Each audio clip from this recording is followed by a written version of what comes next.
Bochy, it's been quite a 2-week journey since you guys left home a couple weeks ago. Just talk about the process and just how this team's kind of got on a roll.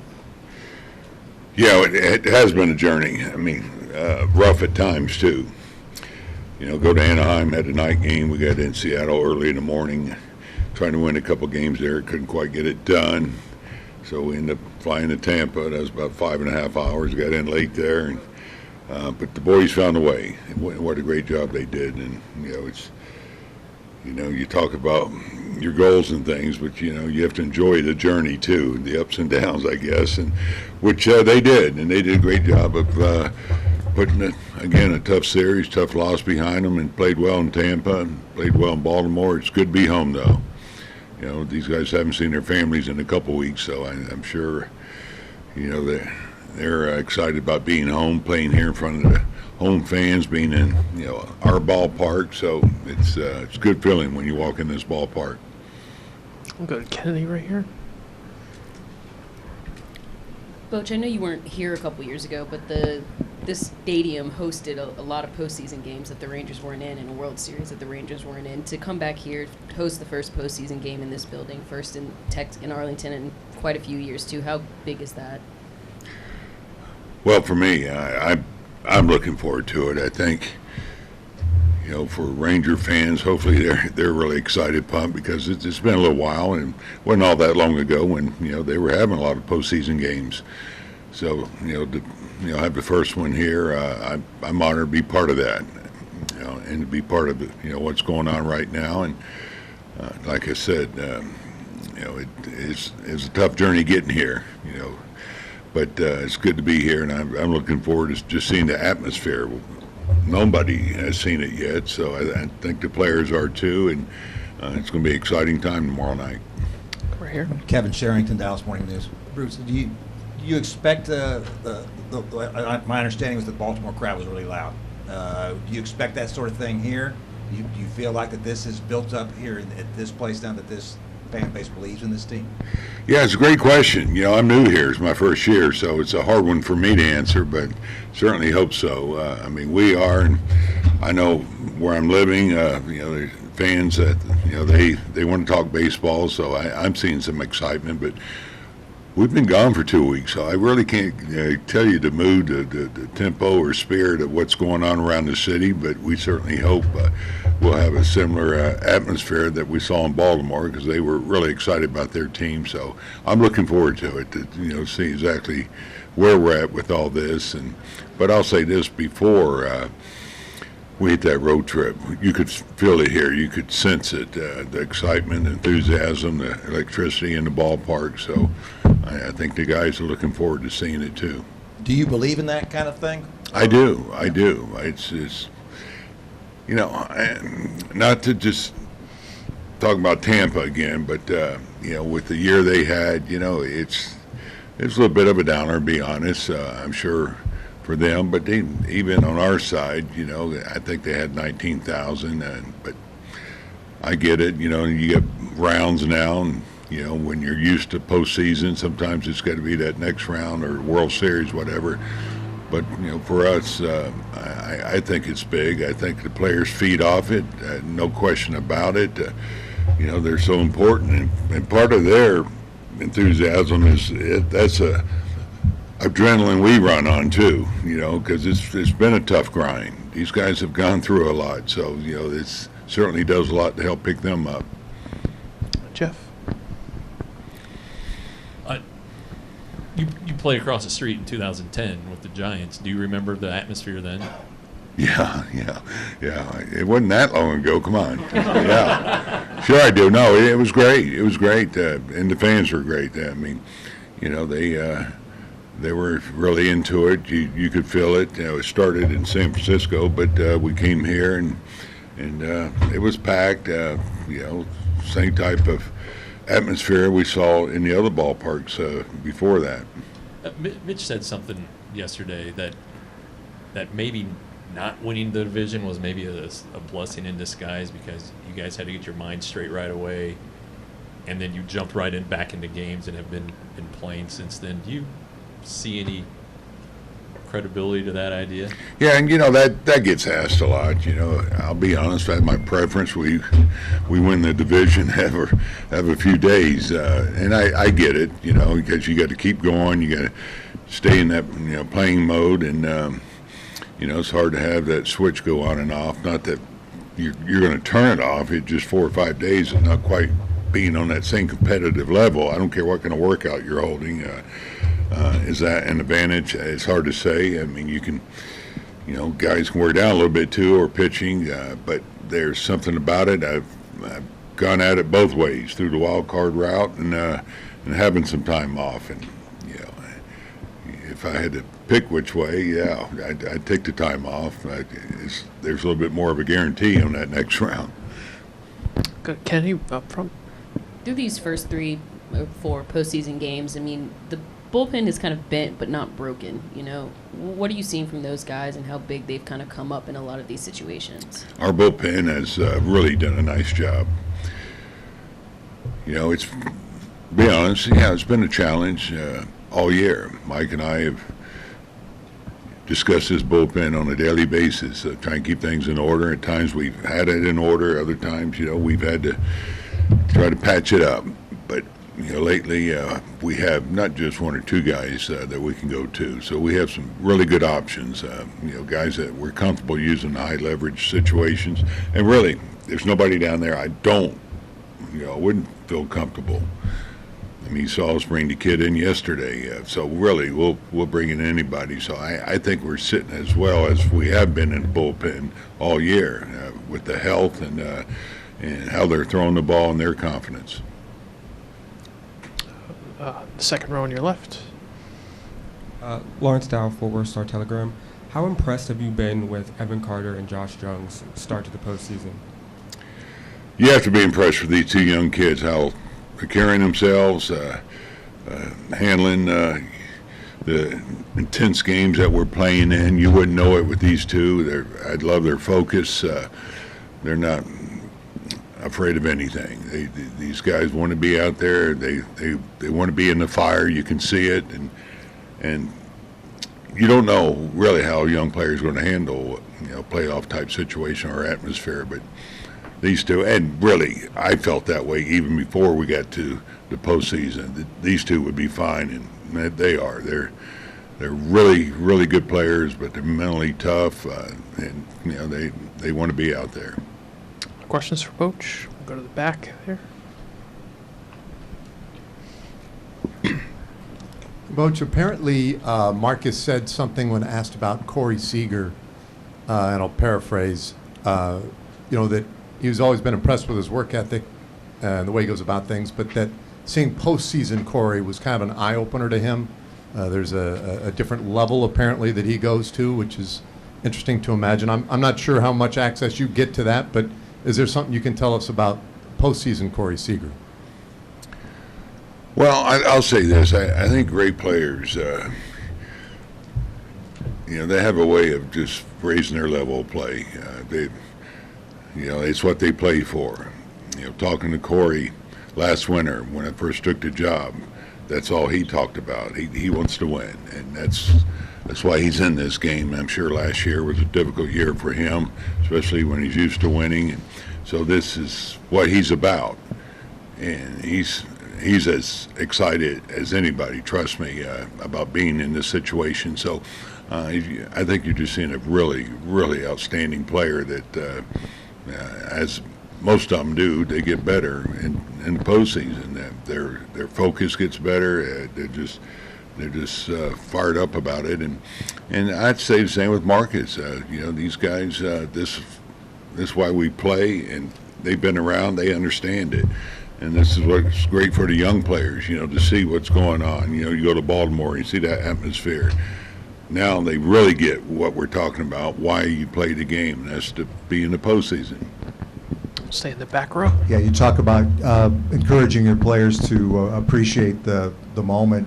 Do you have a new appreciation for that, given the fact that not that long ago you had reason to wonder if you'd ever be in this position again? Oh, no question. I have a deeper appreciation for where we're at.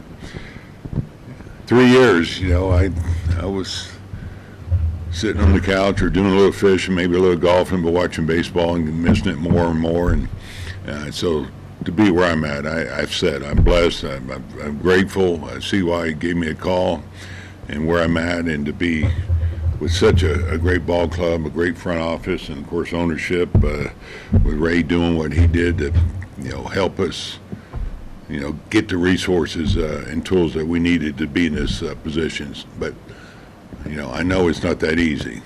I've been fortunate. I've been doing this a long time. I think 25 years before this year, and it's just not that easy to get to the postseason. And so I'm really, really grateful. Go to this row on your right here. Boch, Jared Sandler, Rangers Radio. With Corey, so how do you balance his desire to use the bat as a weapon in the box versus Baltimore pitching around him and the benefit of getting on base 5 times with a walk? Do you have to talk to him? Do Tim or Donnie talk to him? How do you kind of approach that?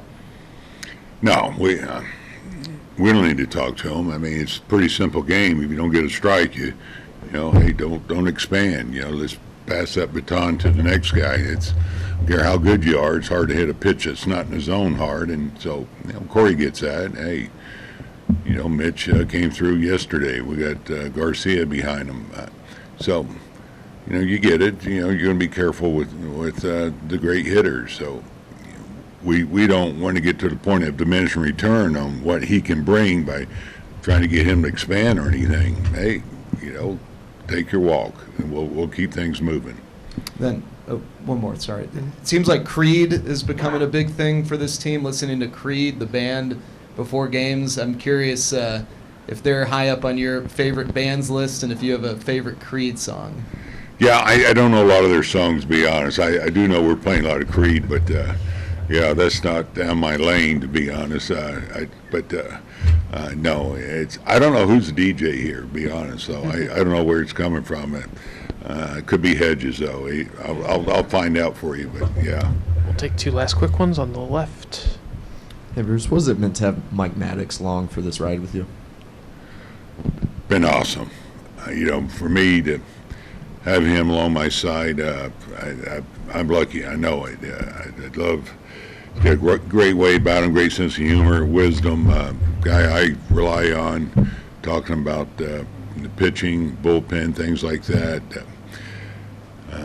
Somebody my age too, but I can't say that. He'll get mad. He's younger than I am. But anyway, no, it's been really good. And when he was available when I first came over here, I said, man, this couldn't have worked out better for me. So it's been a good year hanging around with Mike.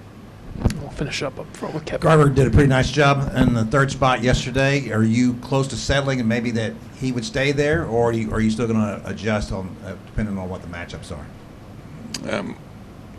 Well, I'll say this: if you hit a grand slam, you're in there the next day. So that's a rule I came up with about 10 years ago. But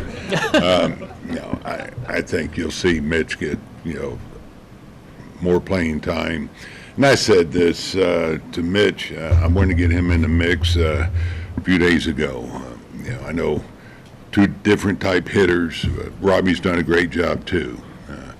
We saw what Mitch can do when he's swinging the bat well, and so to answer your question, yes, he'll be getting a lot of playing time. So you guys haven't been home for 2 weeks, and you came from. Do you even have a house? Are you staying in a hotel? What's your deal? Yeah, gosh, I've been on the road since, I guess, living out of a hotel since like August 22nd, I think. Since we were on the road in AA for a week, and then got called up AAA, 2 weeks on the road there, and then been living either in a hotel on the road here and a hotel in Texas. So, no, I do not have a house. I don't even know where I'm going to live this off season, honestly. So we're just kind of rolling, going with the flow right now. This journey, we ask you about it a lot, but now that you maybe had a little time to think about it, can you still believe where you were 5 weeks ago to where you are now? Yeah, I mean, it's been awesome so far. It seems like forever ago, honestly. Part But no, I wouldn't have it any other way. This has been really fun so far, but it's not over with yet. We're on a roll right now, so hopefully we can keep it going.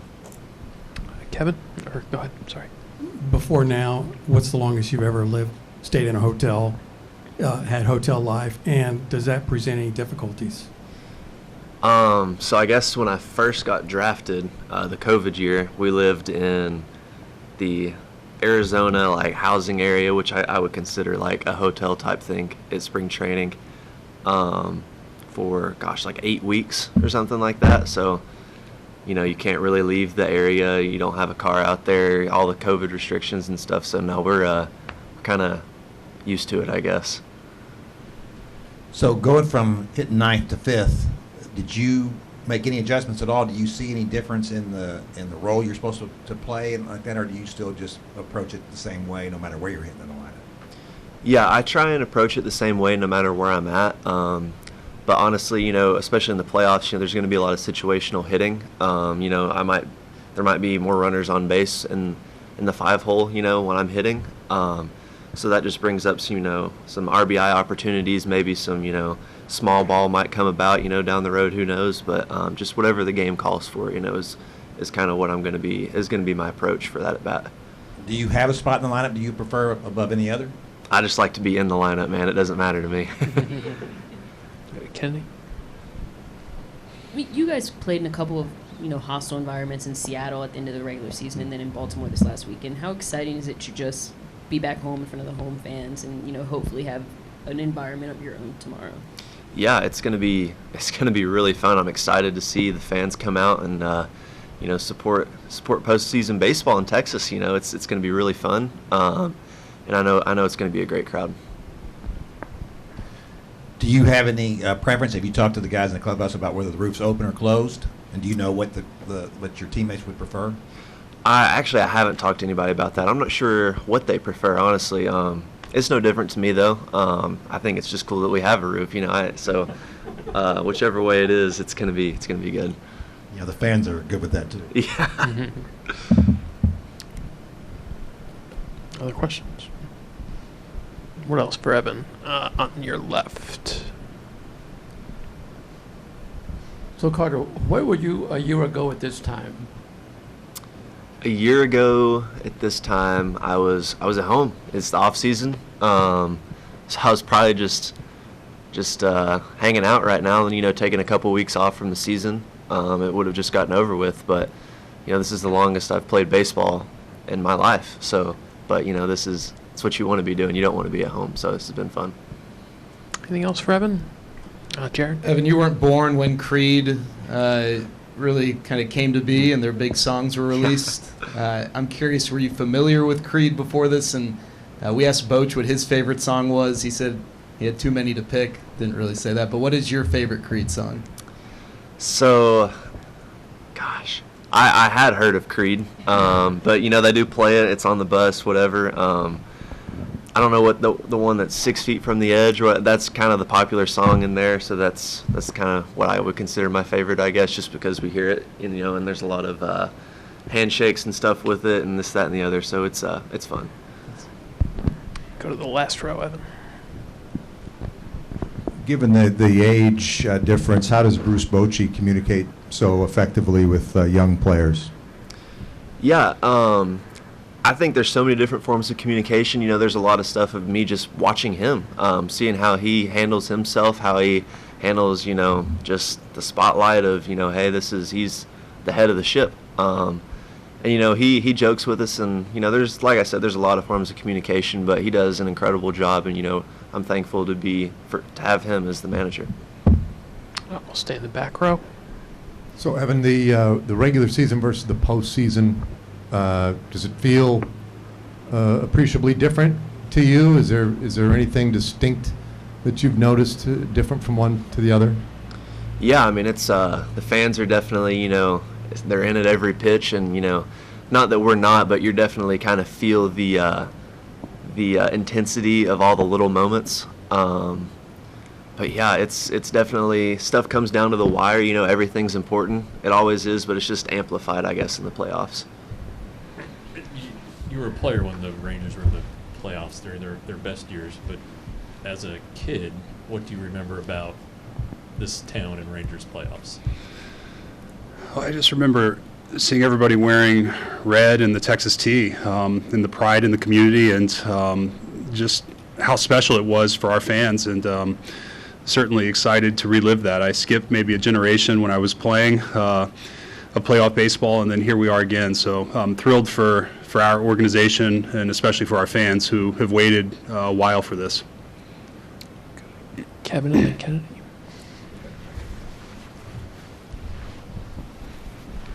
So do you expect the fans to really show up here for this series starting tomorrow?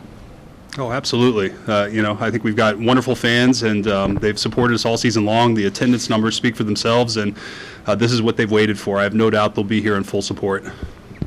Kennedy? Knowing this stadium did host the World Series in 2020, does that make this even, I guess, a little more special, just knowing that, it's finally your team playing playoff baseball? Yeah, I really haven't thought much about 2020. I just know that this is a new building. It's a new era of Rangers baseball, and now to have a playoff game at home, I'm super excited for our fans, and this is what I've envisioned so many times when I've walked in there and just looked around, and just to have a packed house full of 40,000 fans rocking and cheering on their home team. I think it's just great for our community. After you just said you hadn't thought about 2020, I'm going to ask you a question about 2020. All right. Clearly you were in a different role back then. What do you kind of recall about that, and just how different everything was then, and just how this building played into it, and the excitement, like you said, of playing it now here? Well, I think most importantly, reflecting back on that, just how special it was in a pandemic to be able to still host really the best event in sports, the World Series, and certainly what the city of Arlington and the Texas Rangers did at the time to make that happen. And of course, Major League Baseball, there were so many people that came together, the Players Association, the owners, the league, the TV broadcasts. Everybody came together to give people entertainment at a time at which it was desperately needed. And to me, that's what I recall about that. So many people worked to make that happen. Were you surprised at how well it seemed to come together? It might not have been that way behind the scenes, but it seemed like everything came together. It was. It took a lot of effort by a number of people to get there, but no, because I think everybody knew our country needed it. Last question. Has there been a decision made, roof open, roof closed? That's a Major League Baseball decision. I think our stadium ops group will be in touch with the officials at Major League Baseball to evaluate that. I think that the weather conditions will dictate most of that. We've peppered you guys with relentless bullpen questions for 162 games, I guess. It felt like it was a lot of bend, don't break these 4 games on the road in the postseason. What are you seeing from the entire group? Well, I think that's true of most bullpens. I think that they've been a resilient bunch. They've all been ready and prepared. They've taken the ball and they've gone out and they've done a very good job. And I think that goes back really to the last few series. And as I've said before, they're all very capable. They've all had stretches at different points this season where they've thrown the ball well. And my hope is that they continue to pitch well collectively for the remainder of the season. I think there was a point at one time where stats showed that the ball carried better here when the roof is closed as opposed to being open. Do you know if that is the case, and do you know if your players prefer to be open? Yeah, Kevin, I thought it was the opposite. So yeah, you may be correcting me, but really, both teams are playing in the same ballpark: roof open, roof closed, same conditions. And I always said as a starting pitcher, my job was to be 1 run better than the other team, and ultimately that's all that matters. That's the way we look at it, and whatever the conditions are, our job is to go out and find a way to win. Certainly no team wants to go through the injuries you guys did this year. What was it like for you to be constantly plugging holes in the dike? And then beyond that, do you feel like you guys are actually now seeing the benefit of players having to come up and fill in those gaps, and now they're playing well in the postseason? Well, yeah, as I reflect back to a year ago and where we were in terms of our 40-man roster and the depth or the lack thereof on the roster, I think this year we were much better positioned to absorb some of the injuries that occurred over the course of the season. And a number of players have played significant roles, stepped up at key points in the season when we've lost some of our regulars. So every team goes through it. It's nothing unique to our team. For me, it's part of the job. I expect it. We came into the season. I by no means expected the team that we left spring training with, the 26 players, to be our 26 players throughout the entire year. And it's part of it. But when you have a very deep roster, it allows you to plug some of those holes. And certainly Boch and the coaching staff did a great job of putting these guys in the best positions to succeed. And the players themselves, over the course of the year, being able to earn those opportunities, that's what has gotten us to where we are. Jeff, right here. When did you guys realize that Evan Carter was this guy, this calm 21-year-old who very good at baseball but doesn't let anything bother him? And then I guess he's only been 21 a few weeks, so yeah. When we drafted him, it was before I got here, but that from the day I've walked in, I've heard about Evan's makeup and just the person and the character, and those are attributes that will likely serve you well if you continue to progress from a talent standpoint. And certainly Evan has the talent to go with those intangibles, which have allowed him to come onto this stage at such an early age and really perform. And but until a player does it, you never know how they're going to respond. And you see a lot of guys come up and they struggle for a period of time, and they go up and down, and then eventually they figure it out. Some guys come right in and do great the way Evan has. So it's just, you never know what you're going to get until they get the opportunity. But is it surprising given the personality and the maturity? No, I think when you have that level of maturity and the way he plays the game and the passion and the work ethic, I think that he's put himself in a great position to be successful, and he's seizing that opportunity. Third row. Do you have a follow, Jeff? Or no? Third row on your right, Jared. See, when you guys looked at the lineup before the year, or the guys who could be in the lineup, did you envision a group that would work counts and get on base the way that they have, or was that sort of a surprise, or maybe not surprise, just not something that you necessarily expected the way it unfolded?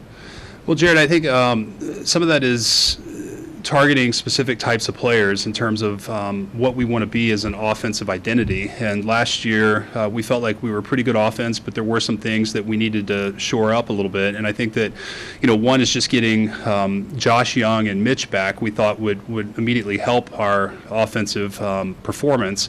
But also continuing what Donnie Ecker and Tim Hires and Cody Atkinson and our really offensive program throughout the system, and being it's continued into our player development, our draft strategy. There are certain types of characteristics and a profile that we want, and I think that trying to create that top to bottom, bottom to top, allows for continuity and allows us to win games in different ways. Then, not nearly as serious, but do you have a favorite Creed song? Since it seems like that's become a big thing. Whatever they're playing in the clubhouse, that's mine, yeah. Other questions for Chris? On your left.